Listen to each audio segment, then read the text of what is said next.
Welcome to Conversations from Stritch. Today is Thursday, September 11th. I'm Dr. David Livingston, president of Lewis University, and I'm joined by Dr. Christopher Sint, our provost. Just a remembrance today that it is the 24th anniversary of 9/11, a moment for the country in which we all remember that day. I remember I was teaching that morning when the first plane went into the tower. And I think it's just a time for us to remember all those that are lost and those that continue to suffer the pain of the loss of their loved ones. I also want to point out that yesterday there was a shooting on a college campus. Mr. Charlie Kirk was killed. Violence on the campus is really unacceptable, and especially in a situation where freedom of speech is being enacted on a college campuses. We as campus communities are places where there's a rich dialogue between all sorts of opinions. And we really wish, comfort for his family. He's got 2 small children, and for all those that were involved and scared. And of course, for our own campus community, I just want to remind everybody that we do have active shooter trainings that go on. People can sign up for those so that they can be a part of them. Our campus safety is really at a high level, and really appreciate Chief Mike Zgodlo and his whole team for all the preparation they do to prepare us and keep us safe. So it has been a great week at Lewis. We're kind of settling into the fall semester in a nice way. Yesterday was our second community hour. Both Chris and I attended the second annual HSI keynote lecture, Rooted in Testimonio and Comunidad, honoring our antepasados, moving toward a collective future, delivered by Lewis University's own Dr. Joanna Maravilla.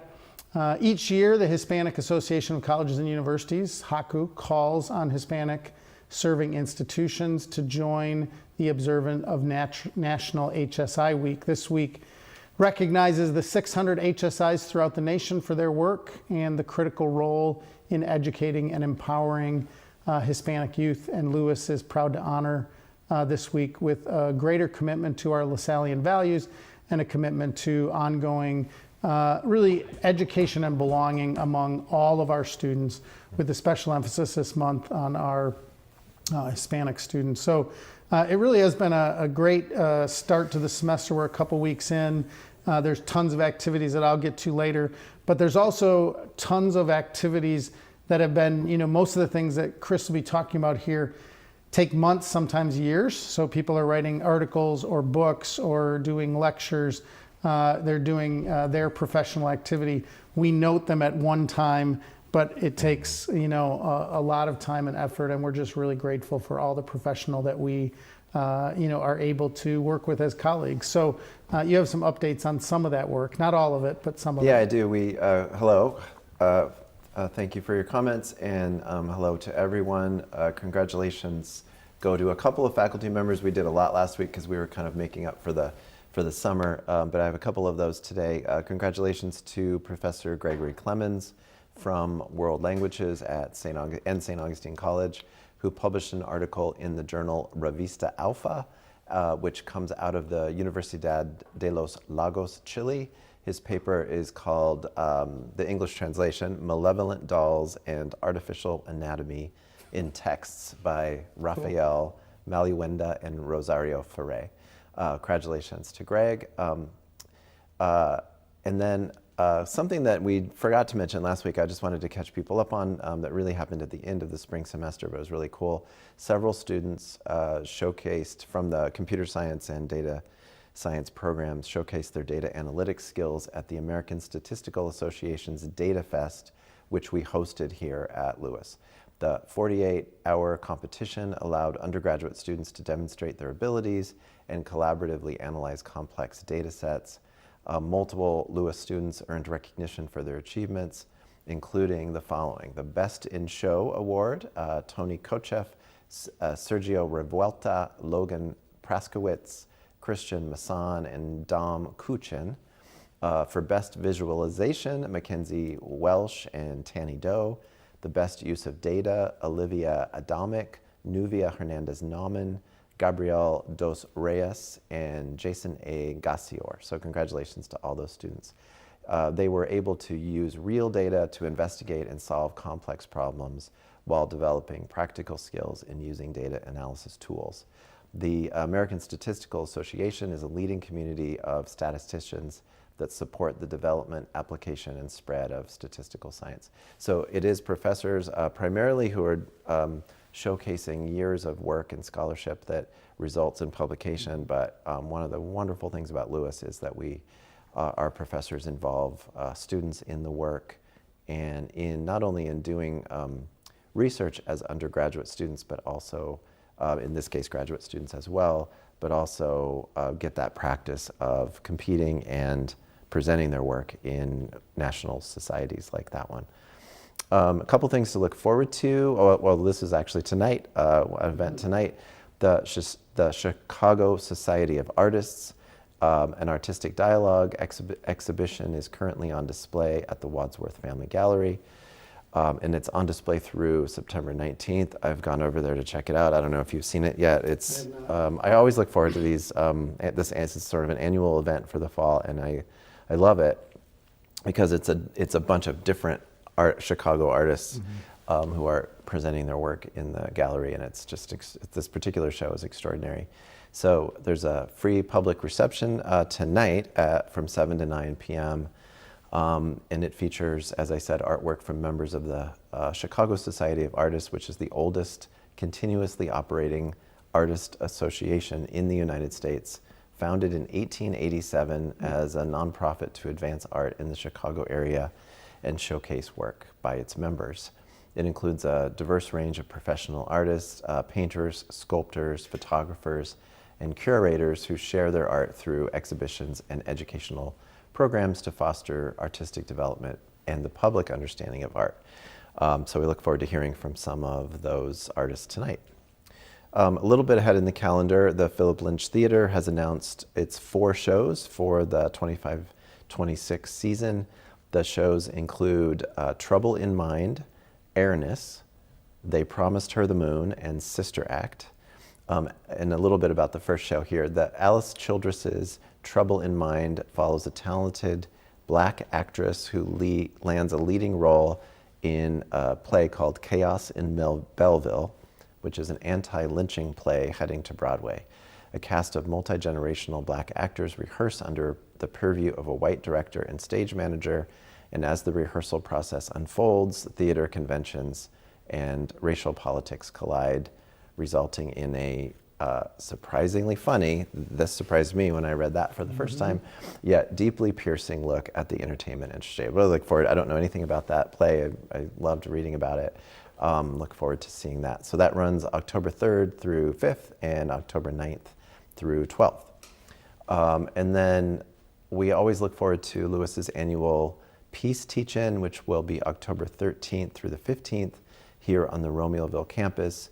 This year, over the course of 3 days, there will be 14 sessions that analyze the intricacies and challenges of the doctrine of discovery, the experience of indigenous peoples, and who is considered truly American in the United States. As part of the Peace Teach-In, the Grow Memorial event will feature Sarah Augustine, former director of the Community Peace Center of Central Washington, and the author of a book called The Land Is Not Empty. So really look forward to that. We'll keep announcing it as it comes up, and I really cherish those Peace Teach-In learning experiences. Yeah, it's great. A couple things that you said are reminders for me. One, I'm sorry I'm not going to be able to go to the opening of the art show tonight. We do have our advisory council for St. Augustine College tonight, so we'll be at the Uptown campus this evening for that event, so I'll miss this one, which feels like it happens so often. But I did also want to comment on one of the things, several of the things you said pulled things together for me. As I already said, we're remembering 9/11. Joan and I last night went to Aurora to the Paramount for Come From Away. It's a Broadway musical, but it's about what happens on 9/11.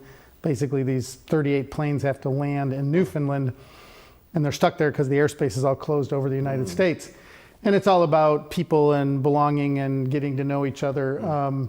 But before that, we went and heard 2 of our faculty who, they're not publishing, but they're functionally doing their thing. So both Wesley Morgan and Eric Scove play in a jazz quartet at French 75 in Aurora every Wednesday night. And Joan and I ran into him last night, and it's just one more, I guess I just wanted to mention it because it's one more way in which our faculty and staff are out in the community doing so much, right? Sometimes they're doing their artistic stuff, sometimes they're volunteering, they're helping out with the school district, they're working on giving vaccines when when COVID was around. And all of these things really influence our community, and they make such an impact. We can only note some of them.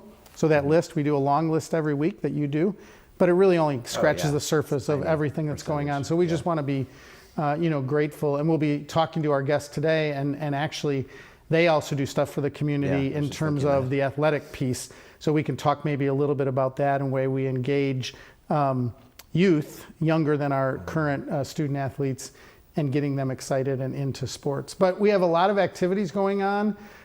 So today at the stadium, soccer hosts Northern Michigan. We have Lucky Bamboo over in the Gaffney Center tonight at 5:30. And then, as was already mentioned, the Chicago Society of Artists has their reception tonight. Tomorrow in the Ibrahim Conference Center, we have Accessibility Club meeting, and the exercise studio, we Pilates and yoga at noon. Saturday, we have Rooted and Rising in the chapel. And then Sunday, of course, we have Mass at 7 p.m., but women host Quincy, and men and women host Quincy in soccer. And then we have the Alpha Kappa Alpha Rush event over in the Fine Arts Center. Just a lot going on Monday of next week in the St. Augustine Atrium. The Hispanic Heritage Month celebration will be going on. This weekend is the parade. So a lot of our community, members of our community will be there. It's a great event for Chicago, and I think something we want to make sure we celebrate, especially when we're dealing with, the ICE issues that are going on in Chicago. We just want to recognize that causes anxiety for our community, members of our community, and we want to hold up this celebration. So it's kind of this contrast going on. Also on Monday, we have the Gay Pilots Association that's happening in AS 118. Women's Spirituality Meeting is happening in the Lewis Family Room. And in Convocation Hall, we have the Ionis Piano Trio that's happening on Monday night. I think Joan and I are going to try to attend that event. And then we have karaoke night in De La Salle 250 at 7:30 on Monday. Tuesday, the Math Club Barbecue is happening. There's a 3-part lecture series that Dennis Kremen is doing on exploring Rome. The first of those lectures is at 2 p.m. in De La Salle 259. We have the country line dancing that's going on in the exercise studio. So if you don't like yoga or Pilates, you might like line dancing. That's really not for me, but other people may love it.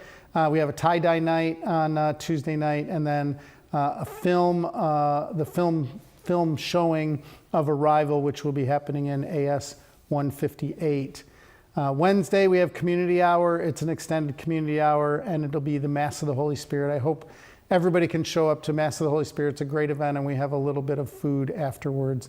And then we have Lasso Professional Development Workshop. We have the Success Center, Flyer Success Series that's going on in the Damien Auditorium. Refusing Silence, which is a Black film and dialogue series that's going on at 7 p.m. So just tons of events going on over the next week. We're really excited about it. The year is off to a great start. So, travel.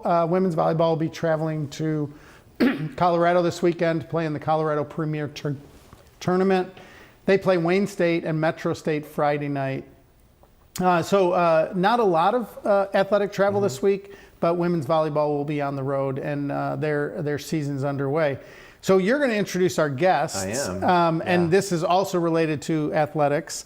We just got done talking about some of the athletic events that are going on. Yeah, so I'm really pleased to introduce our two guests for today. And I'm just going to, they are, sorry, a little distracted. They are our coaches of basketball. I know that it's fall and basketball is a winter sport. We have spent time here with our fall coaches, and they're super busy right now doing their work. So we were really excited about introducing two new head coaches, one who's been here a long time and one who's still relatively new to our community. So we wanted to spend some time with them. So they are coaches Nick Rocco and Dorian Dunson II. Coach Rocco joined Lewis 9 years ago and currently serves as the head coach for our men's basketball program. And we talked last week about Coach Trost's retirement and said some celebratory comments then. And so Coach Rocco is new in this position as head coach of the basketball team. As assistant and associate coach, he won 3 GLVC championships, appeared in 4 championship games, and coached over 15 all-conference players. He has previously coached for another Christian Brothers institution, St. Joseph High School. Coach Dunson recently joined Lewis in 2025 as the head coach for women's basketball.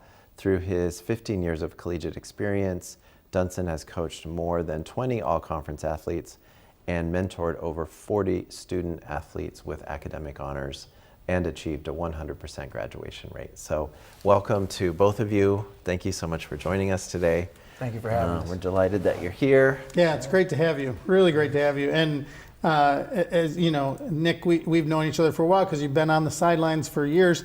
Dodie, it's really great to have you on campus. It was exciting to welcome you to campus last spring. So maybe we can just start a little bit. We have another new member of the athletic family. He's taking my camera time. And Fitz the Flyer, We really welcome. We don't want you to here. Come here. Give me a little shake here. Thanks for coming today to the show. We're talking about athletics, and you're obviously also Welcome, Fitz. New to the community, and we're excited to have you. Yeah, I know you don't talk, so We need to get like a we need to get speech language pathology. Yeah. They have little devices where you can just hit things and Fitz, speak. you will need to be a guest. But we will have you. But we're really grateful that you're here. So thanks for joining Fitz us. We can ask you, but I feel like Fitz is making a huge impact already and you, raising Fitz. the spirits in the community. Yeah. Yes, thank you. Glad you're here. Thanks, Fitz. Like your number, 32. Yeah. 32. We're only for everybody. Fitz found the camera over For there. everybody to know, Someone help that bird out. We're only 7 years away from our celebrating a century of Lewis's mission and the university being around. So that's why he's number 32. Yeah. 2032. We should say he's a peregrine falcon, which is a Yes. native falcon to this the area. Yeah. And his number is 32 That's because right. of That's the right. founding All right. date of the university. So let's talk Lewis athletics and especially Lewis basketball. But before we get into X's and O's, maybe let's talk a little bit about each of you as a person and kind of your journey. So maybe Coach Rocco, you can start with just a little bit about your journey that got you here. Chris mentioned a little bit of the background, but maybe you can give us a little bit more on how you got to where you are. Yeah, I think my passion in life has always been to make others better, and I found that route through basketball. I started young at Nazareth Academy High School, and then had the opportunity, a no-brainer decision, to go coach with Coach Pingator, God rest his soul, who was at St. Joseph's. And then through the years of running Chicago AAU programs and having success and being around great people at St. Joseph High School, I had the opportunity to start my collegiate coaching career 9-10 years ago here at Lewis with Coach Trost. And blessed, was around some great people, made some great friends and second family members here, and the rest is history. So Nick, tell me, I'm always interested in athletes and coaches and people that are in athletics, because I've met some people who they knew this was their sport from the beginning. Yeah. Right. They like the only thing they ever did was basketball. Yeah. And other people who started out, actually our athletic director started out playing hockey and then got into basketball, right? Because he grew up in Canada, and John, told us that on the show, and I was kind of, so I'm interested if, like, basketball, has that always been your only thing? Or were you like, I played baseball, I played blah, blah, blah? It's all I've ever thought about. Yeah? It's all I ever wanted to go towards. There was no other sport. I gravitated to it. Yeah. And have you ever thought about why? I think, what is it about? I think a large portion growing up back in the late 80s and early 90s, Jordan was he was an icon. Two-peat, three-peat, man. That was what it was. So you're watching that, and I think that I had just the intensity, the fast-paced aspect of the game. To me, it was more engaging, and I think it fit my personality. So it was basketball all the way. Yeah, great. That's great. So Dodie, what about your journey? Like, tell us a little bit about where you were right before, and a couple of the positions you've had before. Absolutely. Yeah. So I came from the University of Evansville. I was there 2 years as the associate head coach. Taking 2 steps back, I've been traveled all over the Midwest. So I was at the University of UIC, I was at Tulsa, I was at UAB. So my experiences has been in different locations and regions, but I've always had the passion to just help others, to be able to teach life lessons through sports.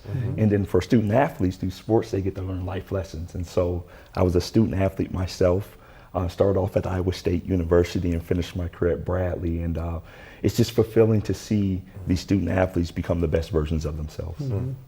So I guess same question. Did you always play basketball? Has always been the thing, or did you do anything else when you were like in, I don't know, grade school, high school? I just gravitated towards basketball, and I think a lot because of my father.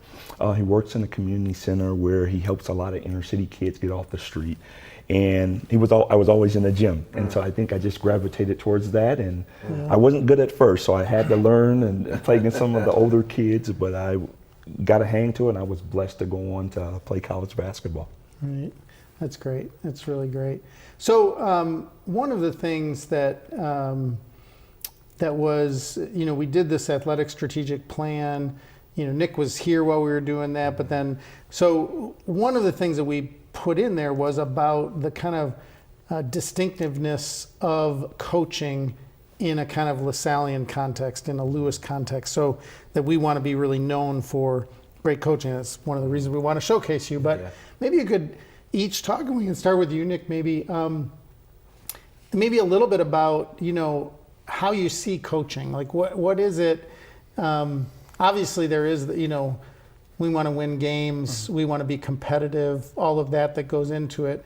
But there's a lot more to it than that. So maybe you could talk a little bit about, and maybe you could talk a little bit about, because I think some people don't know this, what is the, not only kind of your philosophy, but what's the difference between your previous role, so being kind of a associate head coach, and then moving to the head coach, and how do you see that change in terms of partly like what does the coaching staff do for these student athletes? I'll answer that in reverse. So those are 2 super complicated. They are very complicated. Sorry to overwhelm. Don't worry about it. Sorry to overwhelm. We're coming out firing. I'm tracking it if you. So I would say the difference of the role pretty much is the title, from associate head coach to head coach.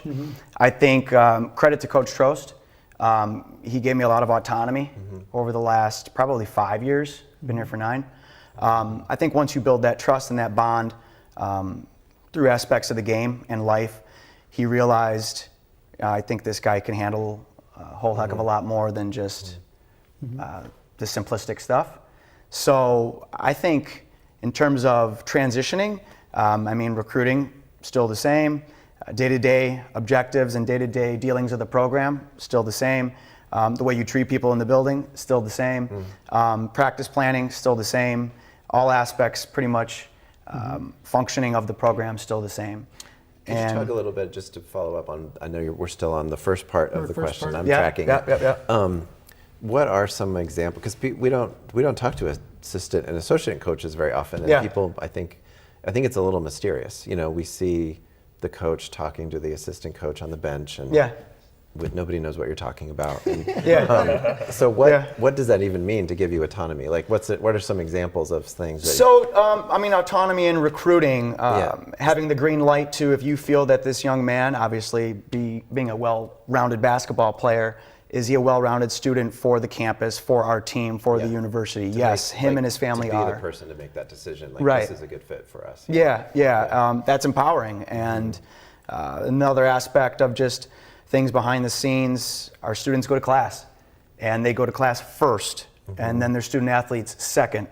If they're not eligible in the classroom, can't play basketball. So just regularly checking in on the students, class check-ins, grade checks, our teachers responding to emails in a positive manner towards our student athletes. Just a lot of stuff that I think people don't think about, because you watch a game and you're like, okay, the X's and O's are happening. Right. But before those X's and O's happen, before those kids put those jerseys on and step on that court, they've got a job to uphold as a student athlete first. And then just the training behind the scenes too. He put me in charge of the developmental plan, making sure our student athletes are well skilled, developed mentally, physically, skillfully. And those are aspects I think you don't really see, like you said, when you go into a game. Right. And then in terms of like coaching philosophy, I would say, to me, and I think probably Dodie would agree, we're very similar minded this way. We go together in perfect harmony, I feel. To be a better basketball player, to be a better team, I believe you have to, as a coach, aim to make that player a better individual. Whether if it's maturity, whether if it's understanding and humility, work ethic. I think those aspects of making a young man a better man grow their performance on the court. And I think my objective is that first, to grow them as young men, to bring them in collectively as a group, to get them behind a cause, and that's for each other, and then representing each other, their families, and the program with pride. I think success comes from all those aspects first. That's really interesting, because it's like a combination of what we talk a lot about when we talk about good teaching, where the group is a community that you are interested in, you want them to cohere and you want them to excel, but you also treat each individual differently. Because you have to differentiate what each person needs. I don't learn the same as Dodie, I don't learn the same as you. Exactly. Everybody needs an individualistic aspect of how to teach. And they have different things, like you talked about, like maturity or work ethic or whatever.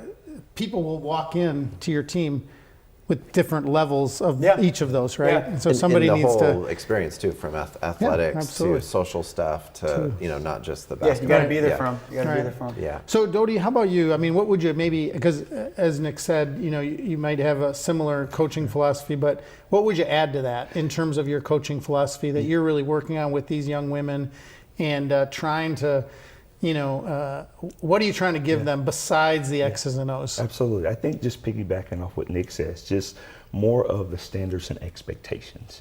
We come here, like say, to be a student first, athlete second, but we're always trying to find ways to improve, getting 1% better in every single aspect of their life. I kind of call it the hotel theory.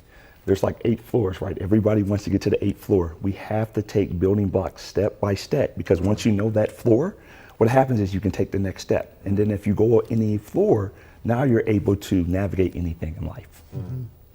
And what do you, I guess I am interested in, Nick, you listed off some of the things, but do you see things that maybe you work more on, you spend more of your time in terms of these, I guess what I would call character traits? Like, we spend a lot of time on this because for me on the team, this is super important. And, Chris was kind of commenting on, when you're in a classroom or something like that, you have these things you hope for as a group. But do you feel like there are, areas, I guess I go back to character, virtue, kind of formation, that you spend more time on than others because they're like, this is the most important thing for me. Like if I don't have this, so I don't know what floor number 1 is. Maybe that's where I'm going to. What are floor number 1 and 2 versus 7 and 8? What do I have to make sure that this team, and maybe it's for the new recruits. Yes. Like they got to learn this first because they're going to be on this team. This is paramount. So I don't know what either of those things would be for either of you. You want to go? Yeah, I can go. Yeah, so for me, it's to live gratefully. We're going to be Gratefully. grateful for everything that we have, and we have the opportunity to versus we have to. Then I would say embrace the process. Everything as a student athlete, there's a lot that's going on in your world because you have to have time management. You have to control chaos, and when you're able to do that, things start to slow down to where you can become successful in anything that's thrown at you. And then I would say probably third is serve intentionally. We want to serve. We want to be in our community. We want to be able to learn different backgrounds. You know, kind of Nick, we harped on is earlier when we were coming over, is being able to learn different cultures. And it just allows us to grow together. And then I would say the last thing is to pursue excellence. And that's just in the classroom and competition and just being the best version of you. So what for you, Nick? What are those non-negotiables for the team? Like you guys we got to be here first. Yeah, I think, well, it's a great advantage for us this year because we have a literal brand new team. There's 3 or 4 returners from last year. Wow. So we recruited a brand new team. And so they're coming into a situation where they're clay, so to speak, and you're able to mold them in those intangibles of how they need to be and how you see fit for the program. And I think a lot of that is just from my upbringing, and family is very important to me. That's how I was raised. Maybe it's the Italian in me, but family above everything. And I think family atmosphere on the team, family atmosphere in the athletic department, family atmosphere in the university. You have to learn and love family. And so family was the first aspect, very important. Second, can you have one without the other? Loyalty, trust, loyalty. And I think we're aiming to do activities as a team where now we went to dinner as a team at my cousin's restaurant. Family. Now, what's trust and loyalty? I don't want to divulge the next activity to build trust and loyalty. I don't want to get in front of you. It's some fun stuff going on. What's fascinating is it's a process. Yeah. Like I don't know that everybody also realizes that, because what you're kind of not divulging, but divulging that I have this step by step, week by week, and I'm taking you on a journey with me. Yes. Right. And by the time we get to our first game, we're going to be in a different space than when you showed up on campus. Yes. And that's not haphazard. Right. That's thoughtful. Yeah. And I think that is another part, I guess, of what can distinguish our coaching. Because we don't just show up and run sprints and here's the X's and O's. There's this whole process, and I love hearing that because I think it's really valuable. And I think it's valuable for, people can watch these shows, but somebody wants to learn a little bit more about you and your coaching philosophy. A year from now, they might pick up the show because they know you're on it because they search your name and, ooh, he's a guest on Conversations from Stritch. So I think sharing that, I'm gonna take your son on this journey. Yeah. I'm gonna make him into a man, and he's gonna have all these characteristics. Absolutely. And I'm being thoughtful about it. Yeah. So I love that. That reminds me, I forgot to say earlier, if you want to ask our coaches a question that we'll get into the conversation, use the email address there at the bottom of the screen, ask@louisu.edu, and we will share it. And then I want to follow up on that a little bit. So I mentioned this is, when are your first games? November 14th. Mid-November, Yeah. right? So, what are you doing right now? Well, right now, we're trying to implement those pillars of our program. In addition to that, that's what reminded me of asking So, you. schematically, we're just trying to build off habits. Again, for me, it's a brand new team, so we want to make sure the habits of defense and offense are so simple, but done so effectively and with passion and energy. So I think the last couple practices, we really make an effort to, are we doing this simple great? And are we understanding what we're doing? And you are practicing. That's maybe not full a more right now, but basic question. I know, because we know there's a range of time when you're allowed to practice and not, We are very compliant. Thank you. Thank you. We love to hear that. Yes. Love to hear that. Yes. So Dodie, can I just ask you on this, because I think it connects to if you get excellent at these basic things. But you mentioned something that shows up a lot. Those of us that watch sports, they'll say, the game slows down for this player. So could you talk a little bit about what that means? Because I think a lot of people that watch sports don't really know Because they'll say, well, like for that quarterback or for that point guard or for the, like the game is slowed down. What does it mean for the game to slow down? So by breaking out when the game slows down, as they're performing at a high level, they're able to navigate, they're able to see things in a different light. So they're able to make adjustments on the fly when they, like for instance, like a basketball play, they take option A away, you're gonna know the next option. And that just allows them to have a new nuance in learning how to do the next thing, get on to the next thing if something is taken away. Yeah, I mean, for me, it's an amazing thing. I think this happens for people in lots of other areas of their life. They might be a musician but that sense of, because you said earlier, Rocco, when you were talking that you loved the pace of the game. Like when you started playing it and you liked the pace of it, it fit you well. The pace of basketball is incredibly fast. And when the game can slow down for a player, it's because they kind of already, they can see it in a different way, and all of a sudden they make decisions that when you watch a player that isn't at that level, they get all, they get all, they get flustered and they don't know how to deal with something. Yes. But we're watching it in real time, and they're actually living it in slow motion in their mind. And that means they have more time to make the decision, so to speak. I think it's a really, it's a really effective way to talk about it. But I think for a lot of people, if you haven't experienced it, it's confusing. Like, what does that mean that the game slows down? So anyway, it's just one of those comments. But that always comes down to this. There's kind of is that there are some people who are unbelievably gifted at that ability, but for most of us, practice really helps with looking like things slow down. I'm thinking of those jazz musicians that you saw.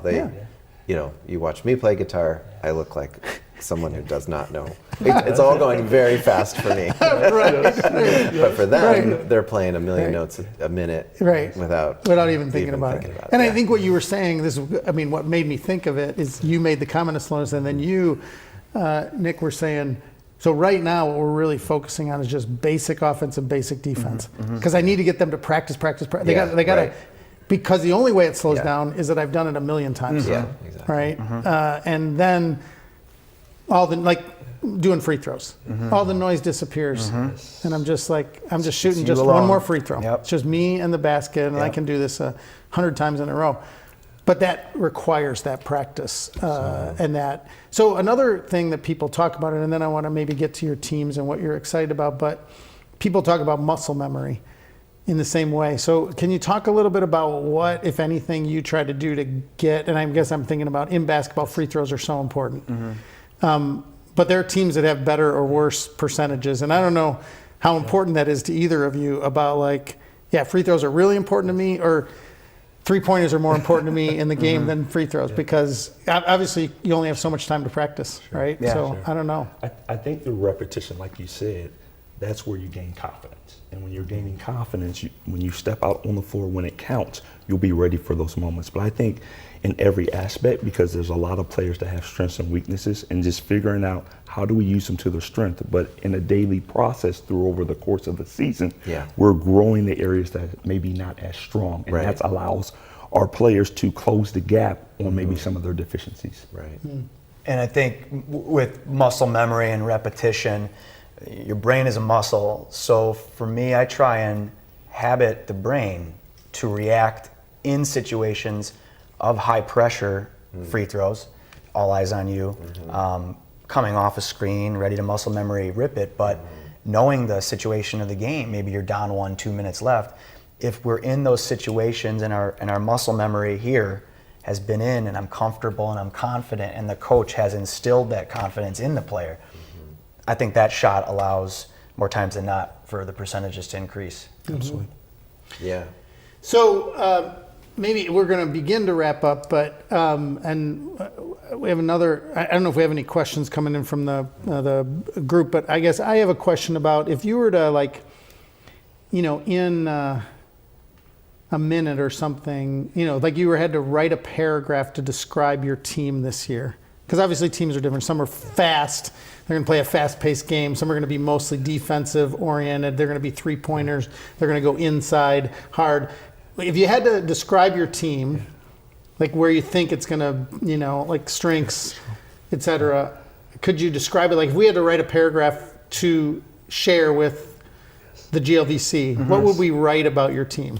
Maybe, and obviously I know you're just getting to know them, but what does it look like to you? I would say that we will be playing with a lot of pace. We want to get up and down. Very similar, Rocco, what we talked about, but very disciplined too. We want to be very organized. We were trying to execute on every single possession. And so like every single day in practice with small little details of boxing out, just those things, making the extra pass, knocking down an open shot, and just building culture will allow us to hopefully thrive. Right. But it's going to be a fast-paced game. It's going to be a fast-paced game. Because those are the things that like you put in this is a fast team, or this is a more methodical team that just they go down the court slowly. So how about you?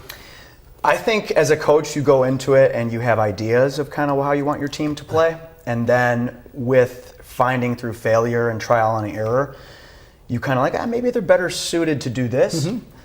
So I'm going to lean away from an aspect of technical speaking, but I do want my team to play fast. We were talking about that, and I do want my team to play physical and tough. Okay. But if I were to write a paragraph to people that want to come watch my team and our program's team, my team is my family. My team is going to have a lot of trust. My team is going to be behind each other, and my team is going to persevere. And that's what my team is going to do this year. So we're going to watch somebody that even if they're down 10 points, they're like my team, and they're not yelling at each other and blaming somebody. My team is going to persevere. Yeah. I want to ask about one more thing because you mentioned it earlier, and I'm curious about community service. And it's actually part of the athletic strategic plan as well as Lewis's just general, ethos. What can you give some examples of what the team does? And Absolutely. So this past week we were on campus. We did a little bit with mental health awareness, and as well as this past weekend, me and my wife, we were just out in the community at I think there was a Romeoville Community Service Center where they're doing a lot of things. So we're trying to figure out local places to where we want them to feel like they're a part of our institutions. It's not just about basketball. It's like, how can we serve our community? How can we assist to continue to grow not just the university but the community? I'd love to. I've always had this idea. Besides, I think as a 18 to 22-year-old young man, it's empowering that they know that 5, 6, 7, 8, 9-year-olds look up to them. Yeah. And I think it also allows the 18 to 22-year-old to handle themselves with some accountability. Yeah. And so we're going to go out to different grade schools for 30 minutes and bring some of our guys and do some dunks and some fun things. But I will want to show our guys the empowerment that they feel by having 6, 7, and 8-year-olds watch them play basketball. And want to get their autograph. And right. And so in the next couple weeks, we're going to go out to some grade schools and make that happen. Yeah. I love that. Well, we are out of time, guys. Thank you so much for your time today. Thank you for having us. Really excited for the season. Thank you. I'm looking forward to it. Thank you for hearing more about how it goes as it develops this fall. Yeah. Thanks so much. And thank you everybody for joining us today. As always, it's a pleasure to be with you. We had some great guests and we're really excited about the upcoming season. Remember to put on your calendar the whole season for men's and women's basketball starting mid-November.